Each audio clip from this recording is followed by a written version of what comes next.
చైతన్యరథం వీక్షకులకు స్వాగతం, నమస్కారం.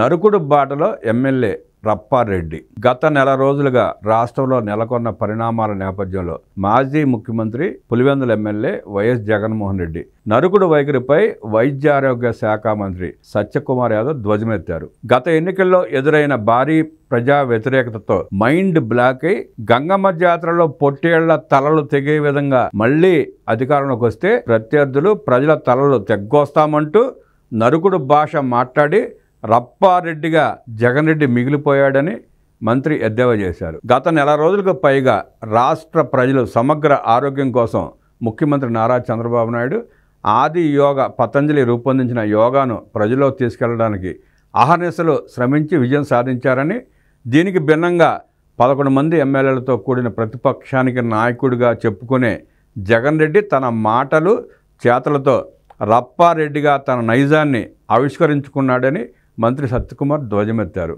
నభూతో నా భవిష్యత్తు అన్న రీతిలో విజయవంతమైన యోగాంధ్ర కార్యక్రమాన్ని సొంత మాధ్యమాల ద్వారా తక్కువ చేసి చూపడానికి రప్పారెడ్డి దిగజారి తన వికృత మానసికతను, ప్రజా వ్యతిరేకతను వెల్లడించుకున్నాడని మంత్రి తప్పుపట్టారు.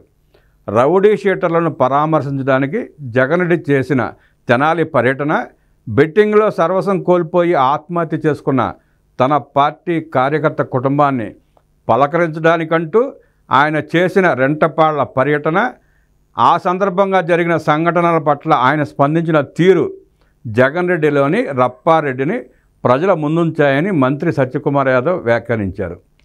నా కార్యకర్తను నేను చంపుకుంటే మీకెందుకు బాధ, చనిపోయిన వ్యక్తి కుటుంబానికి 10 లక్షలు ఇచ్చాను, ఎంతకంటే ఏం కావాలి అంటూ రప్పారెడ్డి మాట్లాడిన తీరు ఆయన కర్కసత్వానికి, అమానయతకు అద్దం పట్టిందని మంత్రి ఆక్షేపించారు.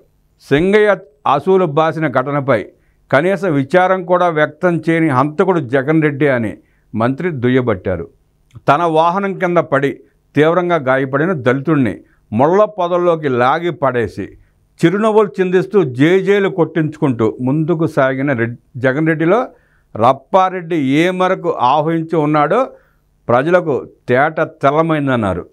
రాష్ట్రంలో ప్రజా వినాశనం కోసం గత ఏడాది కాలంగా జరుగుతున్న ప్రయత్నాల రూపురేఖలు గత నెల రోజుల పరిణామాలతో మరింతగా స్పష్టంగా వెల్లడయ్యాయన్నారు. జగన్ రెడ్డి వాస్తవ మానసిక వికృత క్రీడను వెల్లడించింది. ఆయన వాడిన రప్పారప్ప భాష ఆయన సైకో స్వభావానికి అద్దం పట్టింది. తిరిగి అధికారంలోకి వస్తే ప్రజల తలలు తెగి పడతాయి అని నిస్సిగ్గుగా, నిర్భీతితో మాట్లాడగలిగేది ఒక జగన్ రెడ్డి మాత్రమే. వివేకవంతులైన రాష్ట్ర ప్రజలు తమ కోసం శ్రమించేవారెవరో, తమ వినాశనంపై సౌదాలు కట్టుకునేవారెవరో గ్రహిస్తారని మంత్రి విశ్వాసాన్ని వ్యక్తం చేశారు.